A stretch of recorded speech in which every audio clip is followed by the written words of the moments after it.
Welcome back to the Unveiled. Before we begin, I want listeners to know we are protecting this guest's identity for his safety and the safety of people he loves. His name, voice, image, and identifying details are being changed or withheld. This conversation is not about making him speak for all Iranians, all Muslims, or any political group. This is one human being sharing what it feels like to watch war, fear, faith, family, and identity collide from a deeply personal place. Let's get into it.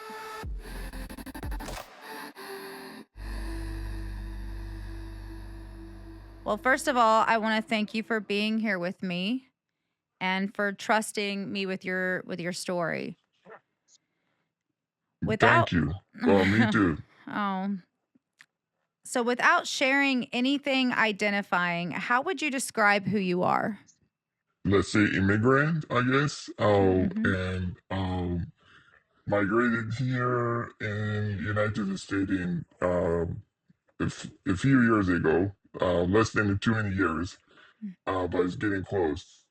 Mhm. And I grew up in Iran for most of my life. Go to college, works there, and then moved here for religious persecution. Oh, wow. Wow. Yeah. Can you share a little bit about that journey with me, or is that something we can't really discuss? No, it's good. It's gives us a background. Mhm. So my wife and I had different religious and based off the laws there, we were not allowed to marry. Mm.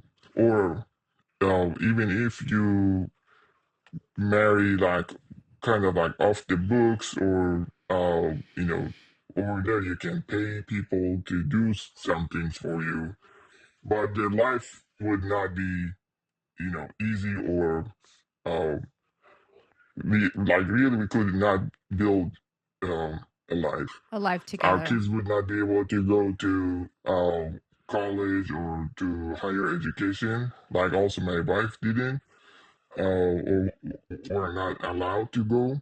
And so we left the country and we said, okay, we we waited for I believe 7, 8 years at least, to see if things can change, if we can make any difference, or if it's possible. And when we find out we cannot, but then we say, okay, we're gonna leave. So Oh. we left. I went to Turkey, lived there, and we applied for asylum. And also, we were lucky that at that time, our the case worked out pretty fast, under a year almost. And we went through paperwork, and then we got our visa to come, and That's then we came over. Well, that's wonderful that you were that lucky. It didn't take you long Yes, and yeah, you followed your hearts, right? So, yes, yeah, that and, is true. and I know why is it important that we protect your identity today? Can you let viewers know? Yes, um, I believe like it is very tied to exactly what is going on right now in Iran. Yeah. Because of the type of the government is there, because of the type of dictatorship that they are. Any um, anything that um, if I go against anything their rules, um, they can make my life miserable. And Yeah. right now, it's not even that anymore. They take the lives away, um, and they don't need reasons.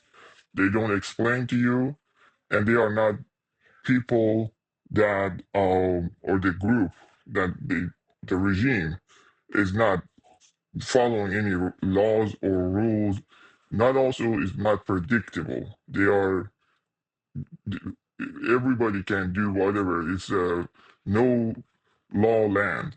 Right. So that's why there would be no system of justice that I could also go and follow, say, oh, why would you do that? I didn't say anything. I didn't do anything. They Right. do whatever they want to do.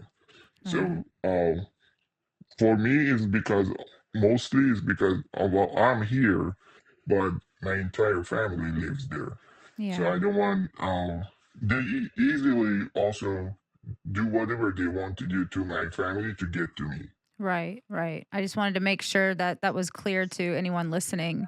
So no, it's good, but they do the same thing to even reporters. Like Oh, yeah. they have a long history of doing that with a lot of people. People do the quick research. There will be a lot of cases of that. There are a lot of Persian news that their family in Iran get in trouble because somebody in their family works at that news agency. Wow. That's terrible. Oh, this is already starting off emotional for me Yeah. already. I'm very, yeah. Okay. Um, so what made you decide to want to do this podcast with me? Um, I, w- I was hoping that I can put some light Yeah. and shed some light on something that is not coming off of medias and big news agency, and I'm Yeah. hoping that come from the heart and hopefully resonate with people, and they try to help people understand more of why we are here, that where we are now. Yeah. Thank you so much for, Yeah, being brave enough to do that with me. good. Thank you. So, when Americans hear Iran on the news, what do you think they get wrong? That was a very good question. Yeah. Um, to be honest, these days, I think there is a lot more um, informations. It's a lot easier to research, so they are more like people are more knowledgeable and more educated about other countries. But there are still sometimes you run to some people that still, don't know. But I think what they get wrong is that. Uh, I believe recent events that happened helped that distinguish between Iranian people Hmm. and the government, the regime. But I think a lot of time, what it used to be in the past, is that they get it wrong that, oh, they are the troublemaker. They are the Right. one that, um, very Muslim country. What I believe to answer your question more uh, precise right now is what they get it wrong is that Iran is not like Iraq. Iran is not like Afghanistan. It is completely different country. People over there, the majority, based of the on the paper, they are Muslim, but 90% of them they don't practice Islam, and Mm. they are very progressive people. Hmm. That's what I think people get more wrong about Iranian. Definitely. So, what parts of Iranian culture do you love the most still? I love the food, and I yeah, Yeah. and I love our people culture. We are very known to be um, very in Iran when whoever is visiting beside the government, beside the regime, people of Iran being very, um, kind and approachable and willing to help people, being nice to tourists and visitors. And I still love that. Yeah. What was it like being raised Muslim for you? Um, that's it's kind of like twisted with our culture. because right now it is different. I still, when I talk to my family, I can see it is a lot different than what it was look like in the past. But back Hmm. in the day, people were definitely practicing more of religious, and now they are not. But Hmm.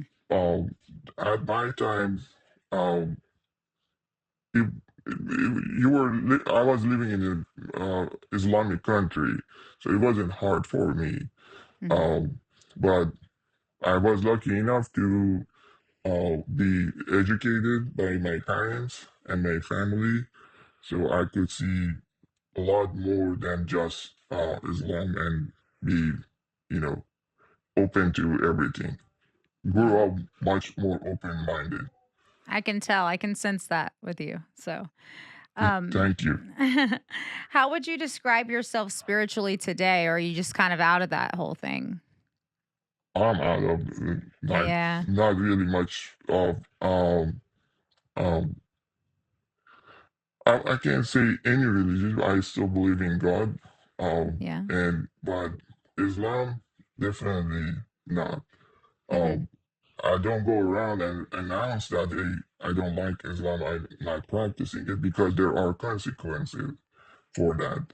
And I don't know if your viewer knows that or not, but uh, based off of Islamic rules, if you announce that you are, converting, or you convert from Islam, uh, they can basically, uh, they will. There are hard consequences up to, killing you. Wow. Wow. Yeah, they can, based off the rules, they can. Whew. And I think it's really hard for someone like myself to even comprehend that, because we are so free with over here with what we believe in. And, you know, we we're so free we can choose to not believe in God at all, right? So it's like for Yes, me it's very difficult to even comprehend being punished for how I believe in something. So, or yeah. anything you believe. Yeah, I mean that's just like I can't even like I can't contemplate that even. That's one thing I can't even understand fully right now. So, wow. Um what did you think about America before you lived here? Was it Um, yeah. so like I explained a little bit before, so I during when I was growing up, and because that's the difference between Iran and other countries, they are very pro-West. I was exposed to a lot of aspect of the culture, and that's what I liked. Mhm. Also, the freedom, being Yeah. able to speak, and um, free speech. You know, so if those were not like, I didn't necessarily come in to have like a huge culture shock per Mhm. se. But like, there were some minors that is, I feel that is pity. But like, at the time when we came here, which I don't want to reveal the place that we were in, Right. but at that time it was really kind of like a small town, I believe, because Yeah. now it's hugely changed. But at that time wasn't. So I came from, lived in Tehran for a long time. My wife grew up there, so we came in here, and everyone was going. We used to stay up to like midnight or whatever. Here, people were going to bed at like around 8, 9, and the Yeah. town was like dead. And I was like, okay, does not look like what I was thinking is going to be. You were Um, surprised but by us going to sleep early because we work so damn hard over here, right? yeah, yeah, yeah. So it was, but it wasn't too much of a, huge shock. But um, I was like shocked by low with everything was lot is bigger in United States. Let's say Hmm. that our cars are bigger, roads are bigger, um, airports are bigger, and I love that. And that's the part of the culture that I love. This episode is sponsored by Torchbearer Tachyon, a divine portal for peace based in Charlotte, North Carolina. They offer 1 hour nervous system resets, available both in person and remotely, designed to bring you into alignment physically, mentally, emotionally, and energetically. If you're feeling called to reset and recalibrate, you can experience it for yourself at a discounted rate. Listeners of The Unveiled receive 20% off your first session, bringing it from $111 down to $88.80 when you use code UNVEILED20. Book your session at torchbearertachyon.com today. What do you think Americans take for granted? That is a very good question, and I'm thinking like definitely the value of the freedom and freedom of speech. Yeah. Um, like sometimes I see people complain about um the small things that Mm-hmm. it does not bother me is not you know very important, but I think that I would say that is they're taking it the quality of the life that we have here, Mm-hmm. which we should not take it for granted. No, like my mom, she'll sometimes be bitching about the political stuff and all that. And like, I'm like, we're so free, we can choose bondage in America. You know what I Yes, mean? So do not give me that shit that we aren't free, mom. Like, I get into it with her all the time because I've been to other countries where, it's rough. you And are not free. Yeah, yeah, yeah. It's like, you have no idea what not being free means. I'm calling you out there, mom. yeah. Sorry. It is. It is like I would like people like you when they go other places. It's really helping to open up your view. Like then Yeah. you understand what we have here is we should be really appreciative of it. Oh yeah. I mean, we have it It's we have it made. Let's just say that. We have it made. yeah. Let's get into some deeper things here. When you first heard the war was escalating, what was your first reaction? Because I know you have your entire family over there and Yes. and then you're over here. I mean, that's got to feel I'll let you explain it. Like what was that That's first? Yeah. I don't want to take up a lot of your time, but I would say for Iranian outside of Iran, um this is going to be like very complicated situation for other people to look at it because we were kind of anticipating it, or let's say more, we were hoping for it. But so we were not too much of a shock of that happens. Mhm. Well, we were hoping for that, but there was a lot of things leaded up to that moment. So the part that I say is kind of like complicated other, and that's why I wanted to do this podcast to Mhm. explain. Sometimes you will run to a lot of Iranian that they are happy about their war.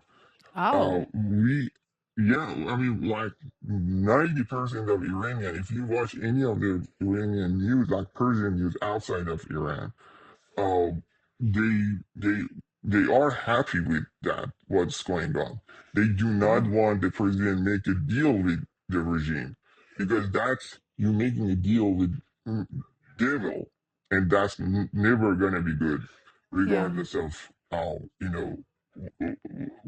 whatever they sign up for the deal. Do you check the news constantly or do you avoid it at all costs with everything going on? So I don't avoid it for all costs, but at least I'm trying to. I get my news from all different type of sources Yeah. from any side. Um, you know, news that are close to Republicans, the news that are close to Democrats, Persian news, and I'm trying to combine all of them Oh, to good. get Yeah, the that's what people should do. information. Yeah, get the information, get the aspects, get the view that I want to, because then I can compare all of them. Because I will look at all of those news. Most of them they will report one event, then but everyone reported from through their own lens, Right. uh, their aspect. Then hopefully by comparing all of that, I can get some sort of a truth out of it. So, what would you say your opinion is after all the research that you have done from the Democratic side, the Republican side, and Yeah. everything in Iran? Like, what do you feel is actually happening, and what's your opinion on that? Um, for sure, Democratic side. Sometimes I feel that they hate America. Yeah, Uh, I don't understand it. Like yeah. it's like, um, do you guys are you guys really American or I don't understand why do you hate America so much? Sometimes they act that way that you think that um they necessarily don't um like America.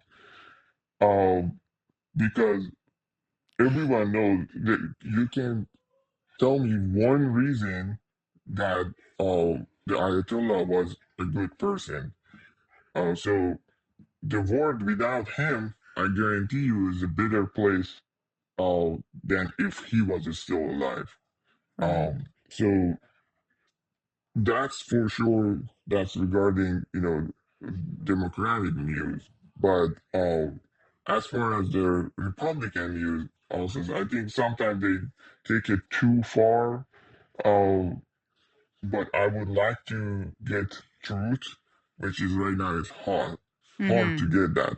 So right now, I don't think anyone, rather than the president by himself, knows exactly what's going on or what's the goal. We are. This is a very fluid situation. It's changing rapidly every day. One day in the morning, we're going to go attack, hit them hard. In the evening, we have a pretty good deal. So I'm not sure exactly what's going on. My Yeah. opinion is that President probably don't want to go to war or extend the war with him. Uh, but also, they, the regime knows that they can prolong this conflict without escalating it further till uh, Donald Trump is out of office. So then, with their hope, we get another Democrat president that will make a deal with them. Um, Oh, but yeah, okay. that's what I'm thinking. But it is for them, for President, been saying it for a very long time that last deal that Obama made with them was a stupid deal. President says that they never should have give the regime it is their money. They saying it's their money, but it's really Iranian people's money. It's Right. not the regime's money. So basically, they're just like kind of playing this out until they can get the current president out of office to try to make a deal, is what you're thinking. Yeah, Okay. I mean that's what I think. That's what it seems like they are doing.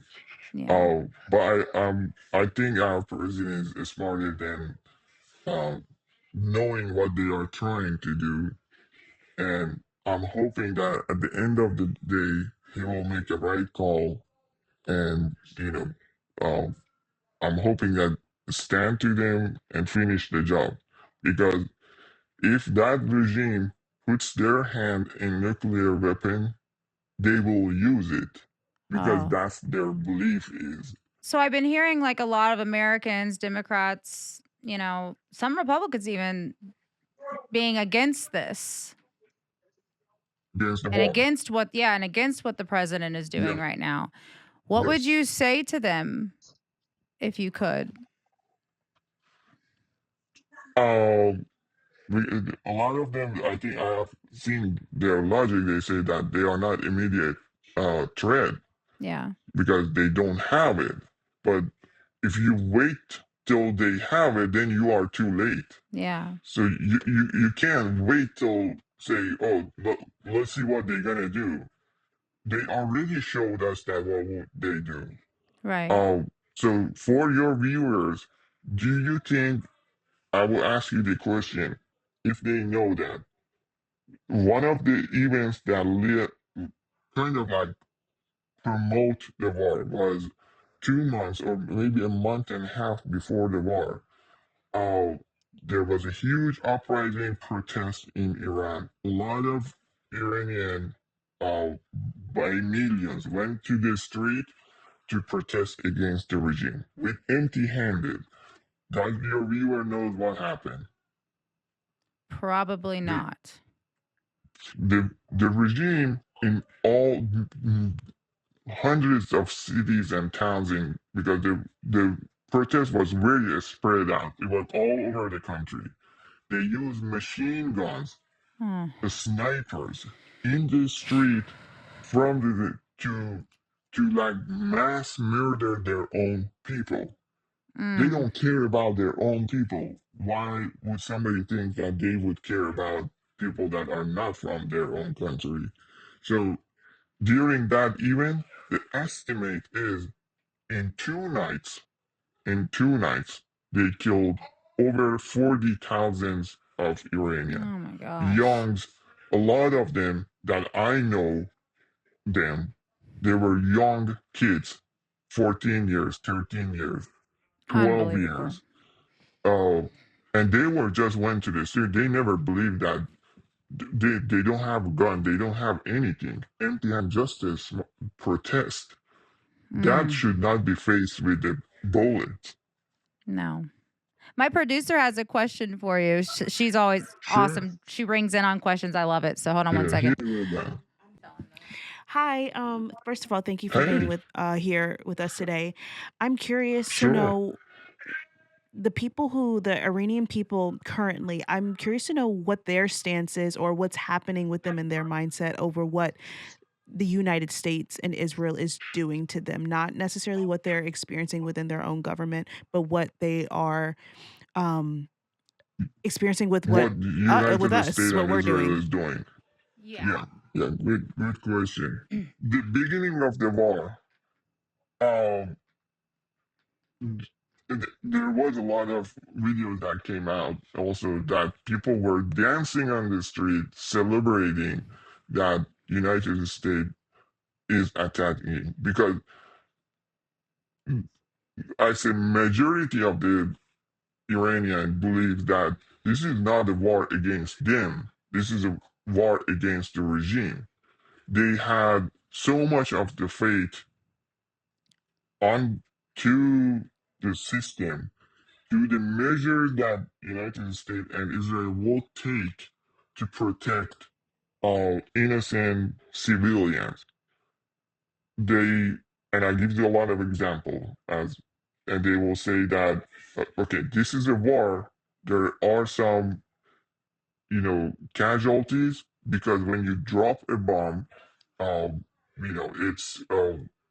it brings one house down, but the next door house also could get some damages because it's but so they're in their mind they are willing to take this hardness right now to get rid of the regime.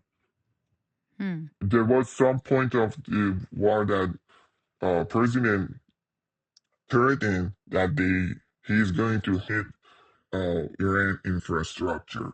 So there was a lot of pushback by some Iranian, even some people that may was agree with the war, but they were scared. Okay, what will happen if they hit the infrastructure, like bridges, like water,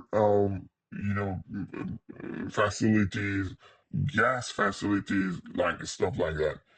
Um, but also there was a huge part of that Iranian people that were saying infrastructure of the country is not those bridges. We can rebuild it. We are the infrastructure. We will make it. If this regime won't be in place, we can make them within a we can rebuild the country within a year. They have seen also a lot of signs of um, both sides, Israel and United States, supporting people and also taking those measures to making sure that the civilians won't get hurt. So basically, they're like, well, we're damned if we do, we're damned if we don't. We might as well try to, get rid of the regime, live a good life. And if not, Yeah, I can see that. I can.